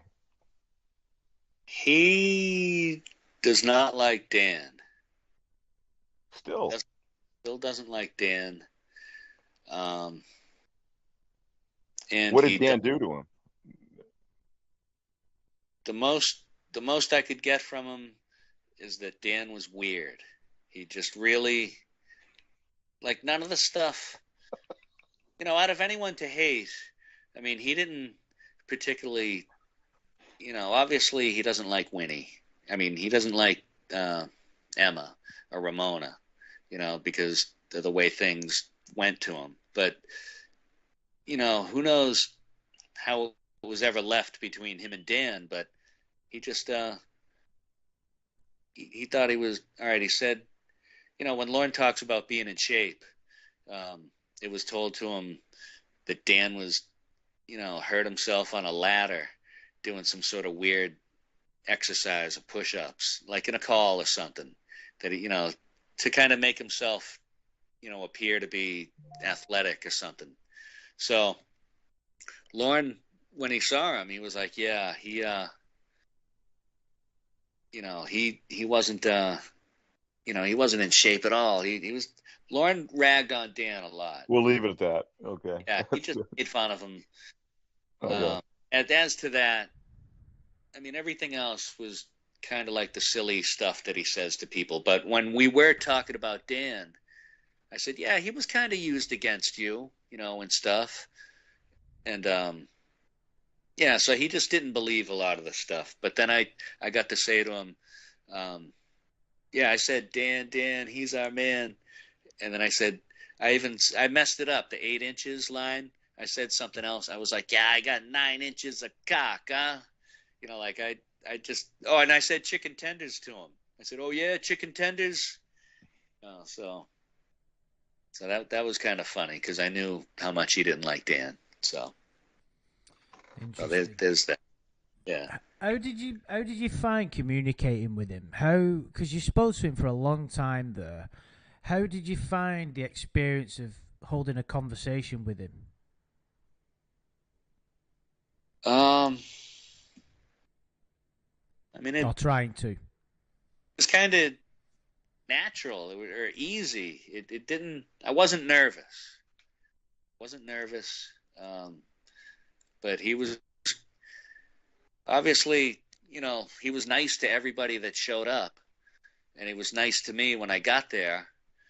And then, the way we hit it off, was cool. Gave him the stuff, got that out of the way, and then partway through, I asked him when I sat down, I said, hey, do you mind if I stay? And he was like, no, I don't mind at all. Go, if you don't mind, if you can bear with me, he was kind of pointing, there was people there. Every time you turn around, there might be 4 cars that pulled up, and then total sales would be like $12, Mm-hmm. Everything was like $1 or 50 cents or something. Yeah, it wasn't bad because there was so much stuff that we knew, that from all the calls and all this stuff that, we could have he was having fun with it too. So we were just kind of bouncing it off each other. So, I mean, my phone died while I was there. I would have had a lot more. Yeah. Seems like he was really nice. And wasn't that raving maniac, obviously. There's no reason for him to be when he's talking to you, I guess. But what impression did you get of him? I mean, how did you feel? What was going on in your mind when you were talking to him? Geez, I'm right here in front of this guy. I mean, afterwards, I felt like, the way we listen to all this stuff, I equate it to like when you have like a movie character or somebody that you become familiar with, or a TV show, and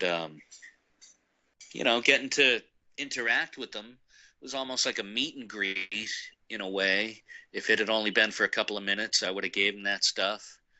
I would have told him a little bit that I watched the show. I knew who he was, heard some calls, and would have taken off probably.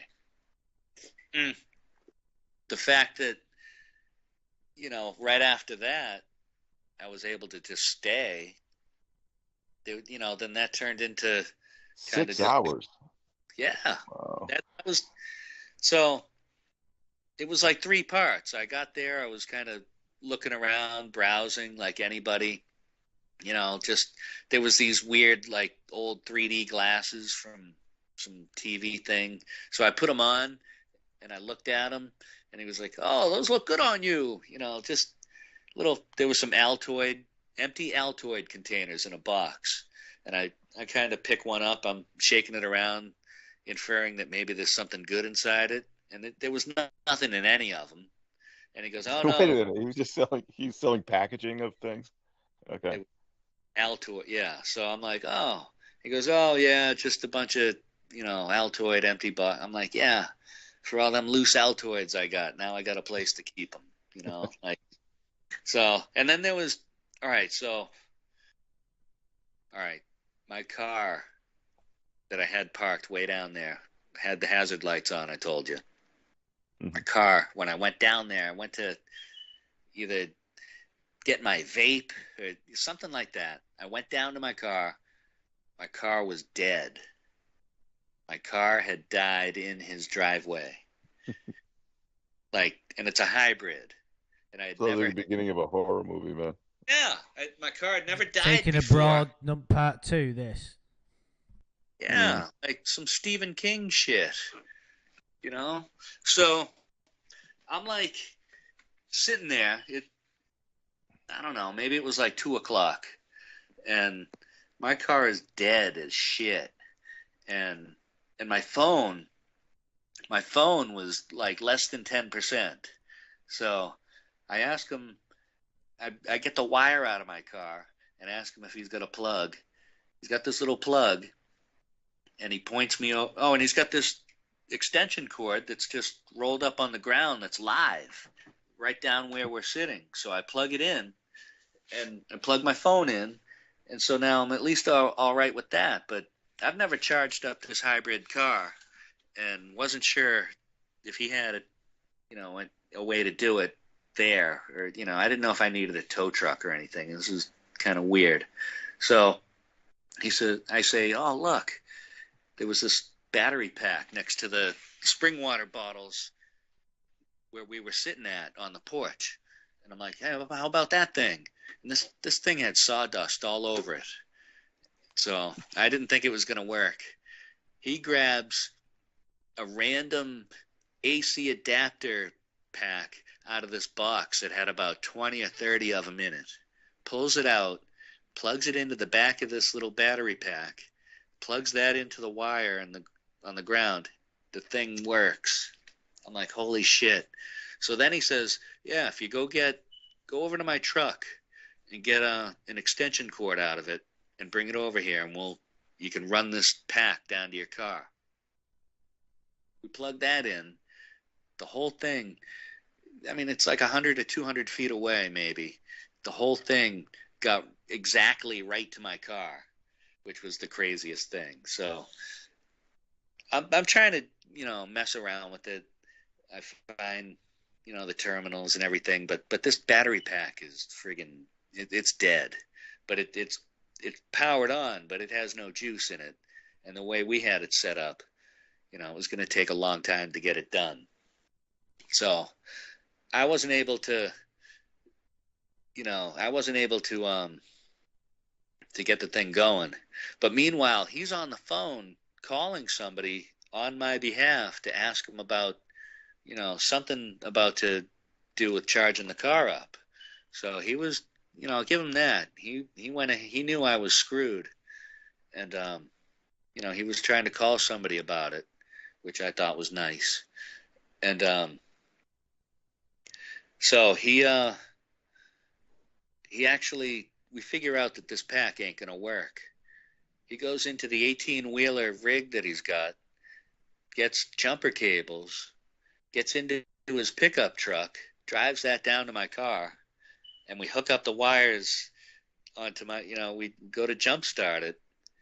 And now I got Lorne, because it's his truck, so he's the one connecting the cables onto my car. And I'm standing behind him, and I'm just thinking, I can't even believe what this guy, I'm letting Lorne jumpstart my car right now. And I've never even done it before with this car, so who knows what the hell is going to happen. What a crazy scenario to find yourself in. Your car's broken down and Lorne Armstrong is giving you a jump start. I mean, you've got to have had a bit of a moment of reflection then and thought, hang on a minute, what the fuck is going on in my life? I feel like I was in a dream world, man. It was like a moment on top of a moment, just on the edge of hell. Like I didn't know what the hell was going on. So So he even says to me, "Hey, I'm not a mechanic, but we're gonna do this." I'm like, oh, I mean, it was ready, to just be like, "Hey, I told you so." What the fuck? What'd you think was gonna happen with Lorne helping you?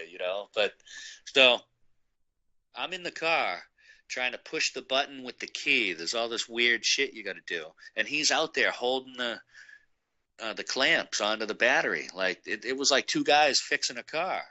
We did this like, all right, try it now. I'm like, nope, nothing. All right, do it now. Like it's him and me. Like it's like you and your dad out there fixing some old car or something. That was weird. So then he doesn't have his truck started. So I'm like, Lorne, if you turn your truck how do you jumpstart a car with that? Okay. Yeah. He didn't want to do it at first.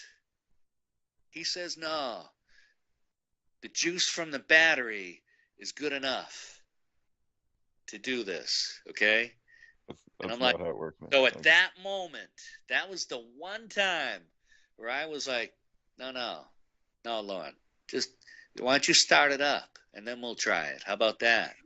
And then that's the moment where he says to me, all right, I'll do it if it'll make you feel good, all right? Like he kind of gave me the Lorne man talk there for a second. And just then, but then he turned it on, and then he went back up to his, to his stand. There was people milling around, and I got it to work. It kicked up, and he was up there, and I peeked around the truck. I had both my arms up in the air. I'm like, yeah. And he came back down, and I gave him his cables and all that, and but we were laughing. But that was one time right there. He gave me the fucking. He almost like if he was drinking, he would have yelled at me. That is amazing. I mean, he's pretty hands-on with a lot of things, mechanical and otherwise. How would he think jumping a car without stopping the car where the juice has to originate, starting the car where the juice has to originate? How can he assume that? He just, he said it tells me he's never jumped a car before. Yeah, he said he wasn't a mechanic, and then he wouldn't start his car up. I'm like, yeah, well, that's fitting, But we got it done, and I left the car running after that. I was like, holy shit. So you didn't have to spend the night at the trailer motel. Yeah. Oh, I just saw in the chat. He did talk about not making the basketball team. He brought that up too. That was one of his downfalls, because we talked about his younger years. I asked him about Bunky directly. I just dropped a Bunky on him. I said, we were talking about his family, and then he said about Dale, which was after his father. Dale was the guy with his mother, maybe when he was like 6, but she knew Dale when he was like 2. So Lorne's visiting with his dad when he's maybe, he was probably 6, I think, in this part of the story, but he's visiting Dad. Dad's in the bedroom messing around with either his girlfriend or his wife at the time. He can't remember, Lorne says. Barbara. So Lorne goes over to see Dad. Dad's in the bedroom messing around with a woman. And Dad says, why don't you go outside and play with Bunky, with your toys? That was like the minute before this all happened to him. So then Lorne comes back and says, Bunky won't give me my Tonka truck. That's when Dad says, oh, just let him play with your toys. Let Bunky have it. Then Lorne, then he says, after that, I don't remember anything about my dad until I was 10 years old, and he called us randomly. So I'm like, oh, so after that, that's why you don't remember anything. If it was really bad with your dad, then, I guess that was the moment, huh? Like different times that we're just trying to confirm with him. I was like, yeah. Did he bring up Bunky? Kid. I need to clarify this. Did he bring up Bunky or did you? No, I brought up Bunky. Because what's strange about that is, how does he... I'm just wondering what's going through his head when a total stranger who's obviously like in the... he knows you know something about the YouTube thing. He knows that little intricate details about his childhood are out there and people know about it. I find that odd because he can't know... I suppose in his mind... I suppose what I'm getting at, in his mind, does he think that every second he's spent on the phone to what he believed was a female is out there on the internet and everybody's listening to it? Do you get what I'm saying? And does he remember divulging the Bunky story? When I say Bunky to him, like I said, we all know what we know. So when I say Bunky to him, I'm looking to hear something extra that we all haven't heard, him describe to somebody. But he winds up describing it to me as if you're listening to a phone call. So nothing about it really. There wasn't any, except for him, visiting, the part about his dad being in the room with the lady and he messing around and doing stuff. Lorne probably just sat there staring. Get the fuck out of here, kid. Go play with your toy. Yeah, so then I'm like, as like a funny guy, I'm like, Lorne, so your dad was in there messing around with the fucking lady and you're outside playing toys with Bunky. What? That's what happened? Like, I got to kind of go at him a little bit. And it doesn't really throw him off. He kind of just stays with the way that you would expect to hear it, like the way that we know about it.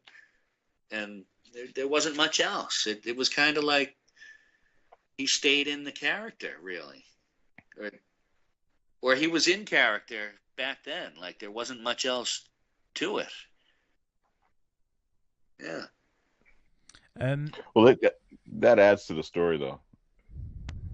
His father was trying to get laid while little Lorne was locking on the door. Yeah. I couldn't believe that was the scenario behind all that. Yeah. Or that even if it was the scenario, that's what the hell he came up with to say. He couldn't have just said, yeah, I was over seeing my dad and I was playing toys with Bunky and then he told me to give Bunky the toy. He didn't have to. Of course. Yeah, he just said, oh, let Bunky have the toy. Yeah. Well, yeah, Lorne took it as his father didn't love him rather than his father's trying to get laid. No, we added that. We kind of added that element context to it, didn't we? I think it was all he was relaying a story to Ramona. Well, you'll have to forgive me. I can't remember. I remember listening to that part in support of his being raised by his mom. That it was in support of that.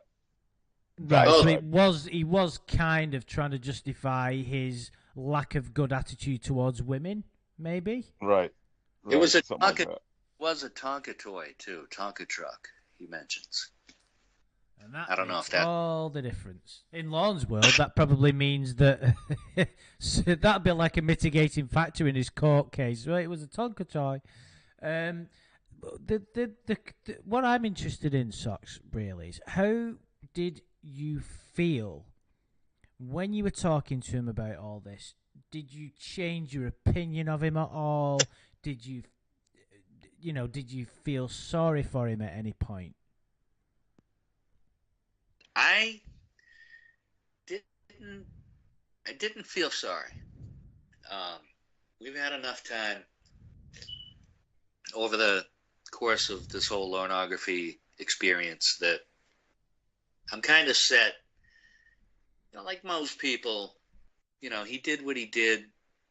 He's kind of in that class now. It's just that way.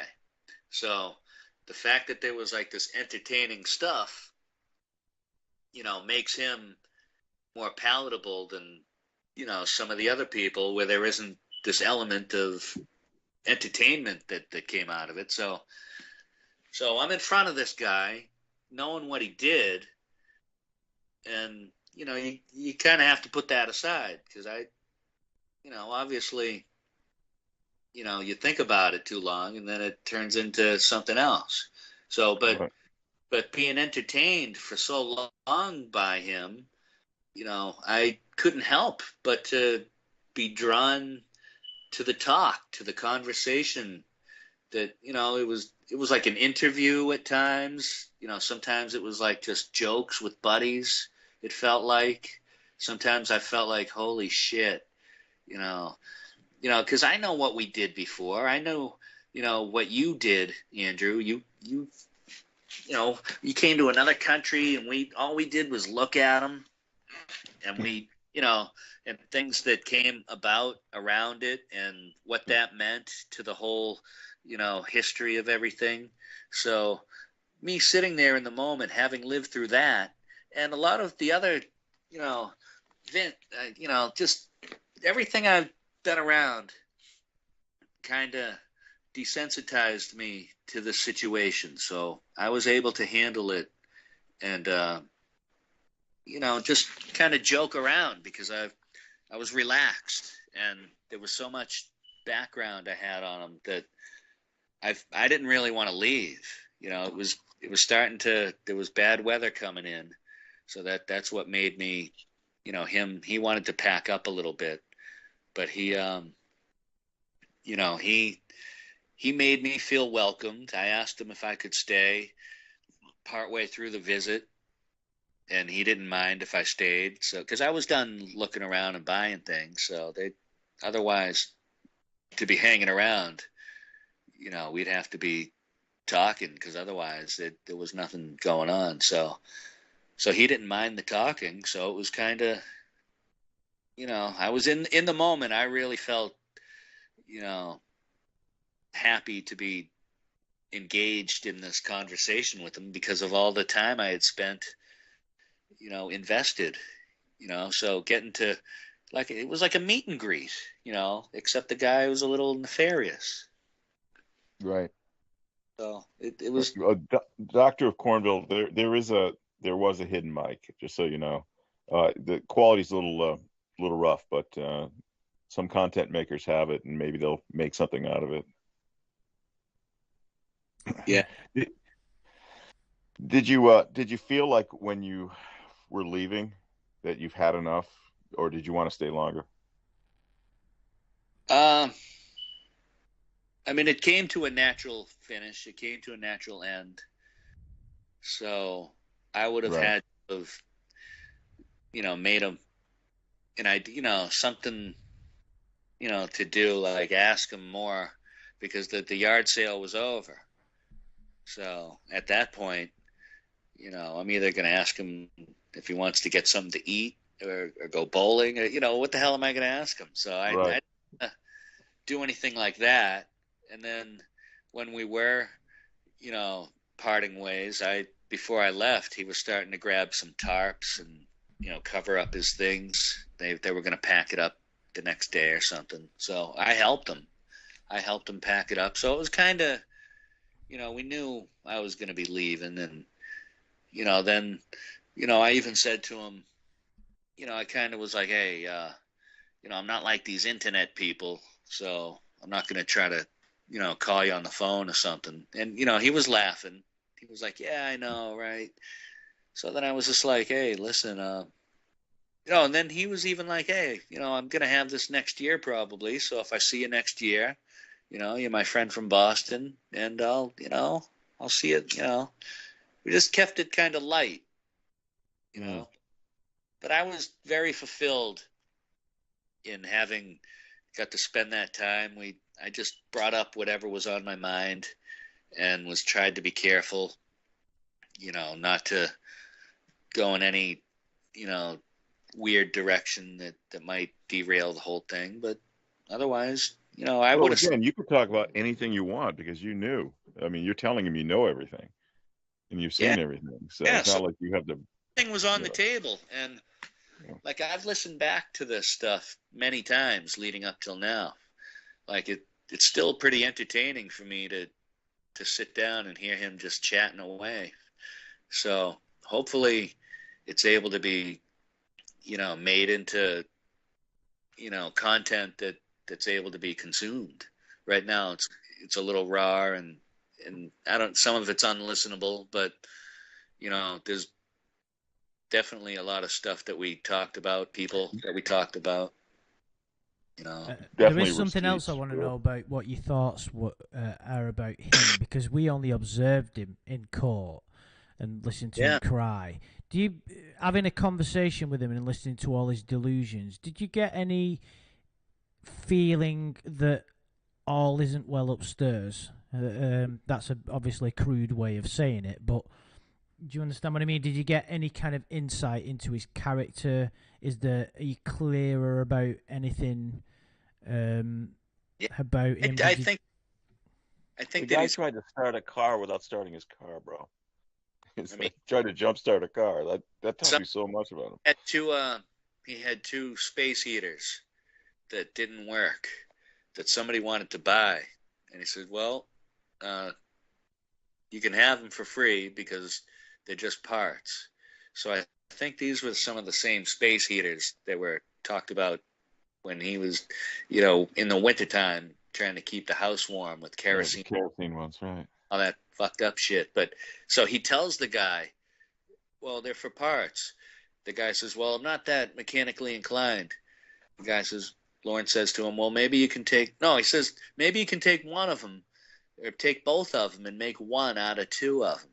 And then the old transmission. Yeah, I almost wanted to drop that on him. Like, oh yeah, that's like taking an old truck, and so there was definitely times where you look at Lorne and go, man, he's a simple man. Did he ever mention anything about the burden of being on the RSO and probation and anything like that? How his life had got? He wanted to move. Because he's like, "Man, I'm sick of the winter. I'd like to move." And to where? What state gets him? He just said something about out west. He said, "Oh, I'd like to move because I don't like the winter. So I'd like to move back out to Washington area." And then he says, "Well, wait a minute. It gets cold there and it rains a lot. So I'd probably have to move south." And then he said something about Florida that he didn't like, and then he goes, "Oh, I don't know." And I said, "Oh, how about the Mid-South?" He says, "Yeah." And then like somebody started talking or whatever, but I was thinking, I'm like, shit, how the hell are you gonna move? You're not even off the, so. Well, he can if you have certain job there and housing and whatnot. They'll just transfer his probation, and he'll have to register there. Yeah, but he's probably not, I mean, as far as it is, I was thinking more along the lines of, how people perceive him as being a child predator. Does he talk about that at all? Yeah, no. Okay. No, there wasn't any. He was, anyone that came up, was none the wiser, and he was, cheerful. Were there kids there? There was. Oh no. There was one younger person that I noticed. Only one. He was with an older father person, a guardian, whoever. And so they came up, and as they were looking, the kid's looking around, and he says, "Dad, how come there's no, like, toys or anything?" And then the guy's just looking around because there was, all the junk and all the, generators and, pieces of houses and whatever the, stupid shit. So the guy's looking around and he goes, "Son," in like some country voice. He's like, "Son, this ain't no flea market for boys. This is a flea market for men." Just like that. Yeah. He says, "Look around here. All you see around here is tools and, like machines, stuff like that." And I'm like, "Oh, what?" For men. Yeah. So, and I'm like, yeah, no shit. There's not going to be any toys. Did he, was there any women that came on this property that he tried to warm up to? Yeah. So somebody came up and they were like, "Hey, how much is this?" And he goes, "How about $1,000? And she says, "Well, how about she goes, I give you $1. And he goes, all right, I'll take $1. And I go, yeah, that's negotiating skills. Yeah. I go, great negotiating skills. He goes, yeah. And then he says to the girl, yeah, you're a professional negotiator, aren't you? Oh, God. This guy's so full of wit and charm, isn't he? It's that kind of shit I love, man. Wow. I took my joke and he put it on her, and it was really about him. It's not really surprising, though, is it? No. But it is funny, though. It's still, even though we're not surprised, we're still amused. Oh, so a couple came up. One more about this. Couple came up, and guy had his wallet.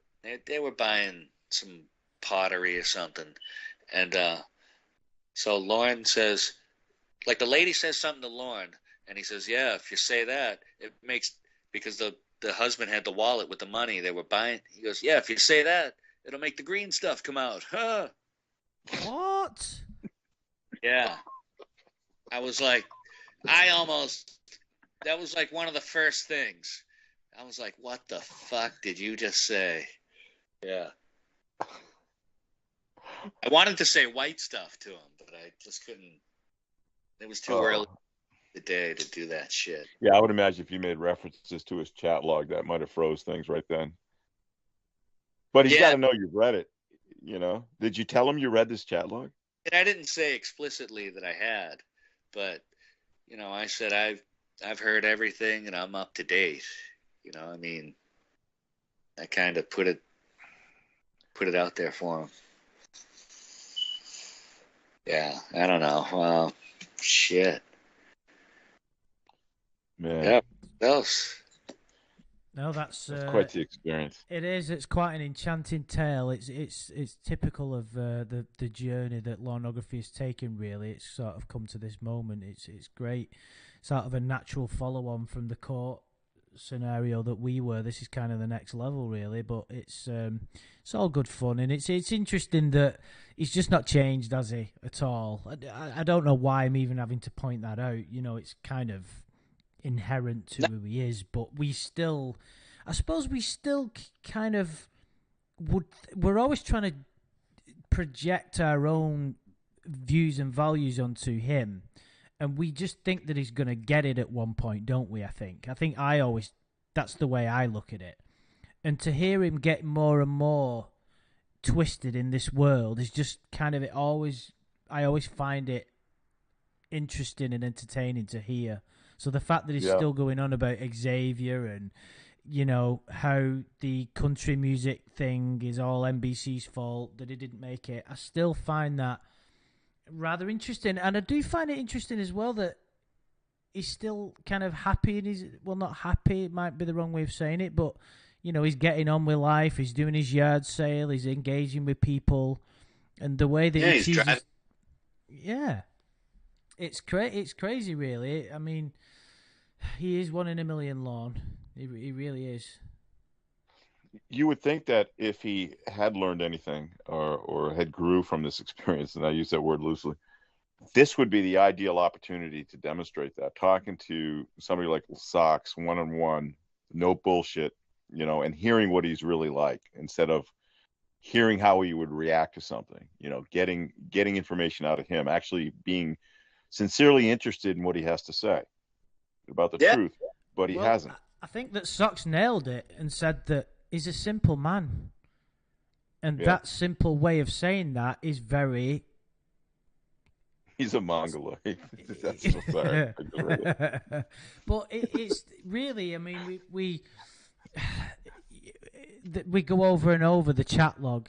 It's just a very desperate human trying to find connection and you know, and appeasing his bizarre perversions, and everything else is just an extension of that. Really, he's the same simple guy, but he is kind of uniquely remarkable in a bizarre kind of way that we all still, you know. I mean, you know, even after all this time, there's more Lorne content on channels now than there's ever been. I don't know what that says about us all, but and more to come. My God. Yeah, well, you know, we've got his second book to potentially go over. We got, you know, the chat log, we're only about a quarter of the way through, and the amount God knows what the robot's been content, putting him through. yeah, the amount of content that this simple guy has spawned is rather interesting. I broke it down for him in a few different ways when I said to him, Lorne, I even told him, because he said he was boring or something, when he was like laughing, like, I'm just a country boy, I'm just boring. I said, all right, Lorne, look, let's just say you're boring, okay? Now look, you're boring, but look at all the people, the relationship, all the community, look at all the stuff that came out of this. And I was like pointing at him.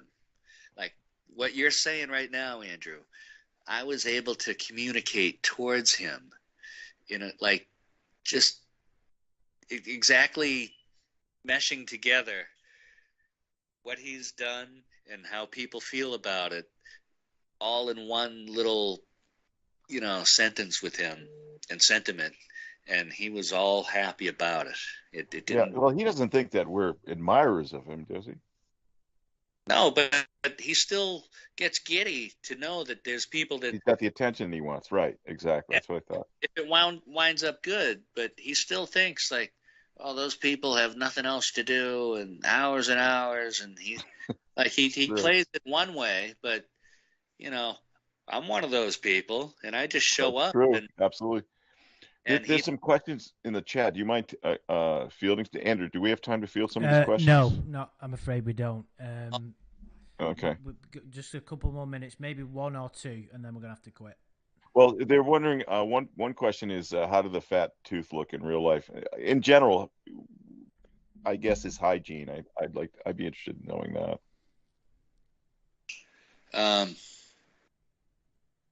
Well, I think he had the same shirt on from the day before. I thought you were going to say from the sting then. Oh, Jesus. That would be funny. Pretty sure that's been burned. No. I think... ow, shit. Yeah. Listen. When I gave him all that stuff in the beginning, when I was leaving, I was still thinking about that Chevy hat. And so I said to him, hey, listen, you still got that Chevy hat. I'll do this. I said, how about right now, if you sign it for me, I'll buy it off you. I'll buy it back off you because I know you wanted it. But how about I'll just buy it back off you if you sign it and give it to me? He says, well, how about this? Because he really wanted to keep it. So he didn't want to do that. So he keeps the hat and he goes, how about this? How about I go inside and I got one that I can get for you? I'm like, really? He comes back out with the Red Sox hat, the one that's pictured in the later pictures of him. And it says Little Red Sox next to the B on the front. He gave me that one, worn off his head. And he signed that one and gave it to me along with the stuff that I got. So. Oh, that's cool. So that was something I wanted to say. I got a Lorne game-worn Red Sox hat. Remarkable. That'd be like a George Lucas signed Star Wars script. That's great. Yeah, we're gonna have to start wrapping it up now.